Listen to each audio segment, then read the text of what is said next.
আসসালামু আলাইকুম রহমতুল্লাহ। তাণ্ডব চালাতে ভারত নিয়ে আসছে 60টি মিনি বোম্বার এয়ারক্রাফট।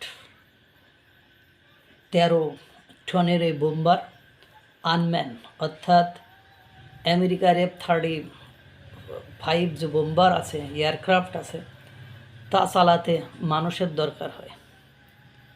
কিন্তু এটা হলো আনম্যান, অর্থাৎ নো ম্যান। এখানে কোনো মানুষের দরকার হবে না, মানুষ ছাড়া এটা চলতে পারবে। এবং এটার জন্য রাশিয়া, আমেরিকা বা ফ্রান্সের মতো দেশের উপর ভারতকে নির্ভর করতে হবে না। মেড ইন ইন্ডিয়া প্রসেসে এটা তৈরি করা হবে। যখন অনেক সময় দেখা যায় ভারতকে কোনো বোম্বার বা এয়ারক্রাফট তৈরি করার জন্য অন্য দেশের সাহায্য নিতে হয়, কিন্তু এটা তৈরি করার জন্য অন্য দেশের সাহায্য নিতে হবে না। নিজের দেশের যে কাবেরী ইঞ্জিন আছে, সেই ইঞ্জিনটাকে ব্যবহার করে তারা এটা তৈরি করতে পারবে। এবং আপনারা জানেন এটা নিজে যে আবার আক্রমণ করে ফেরত আসতে পারবে।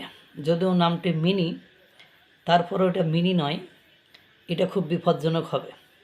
যেটি ভারত পরীক্ষা নিরীক্ষা চালাচ্ছে, সরকার ইতিমধ্যে অনুমতি বা অনুমোদন দিয়ে দিয়েছে এটাই কাজ করার জন্য। দেখেন, এর জন্য 30,000 কোটি টাকা ভারতের ব্যয় হবে।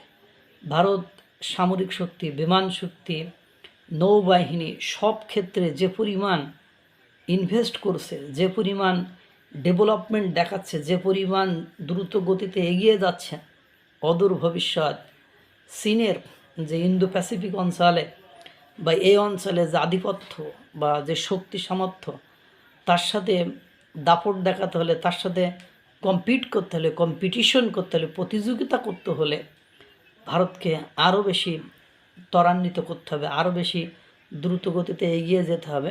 ভারত ঠিক সেটাই করার আপ্রাণ চেষ্টা করছে। এবং আপনারা জানেন এখানে স্টিলথ হবে, এটা যেখানে পড়বে সেখানে যে কি হবে সেটা বুঝতেই পারছেন।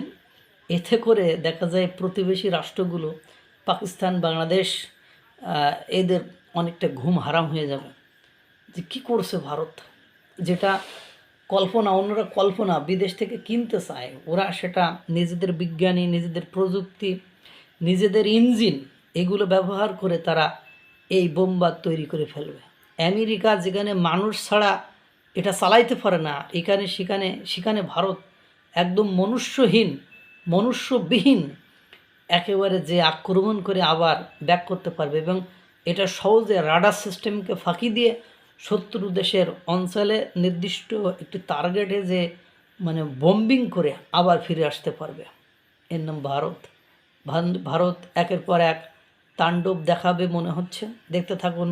আল্লাহ তাআলা সকলকে ভালো রাখুক, সুস্থ রাখুক। আসসালামু আলাইকুম ওয়া রাহমাতুল্লাহ।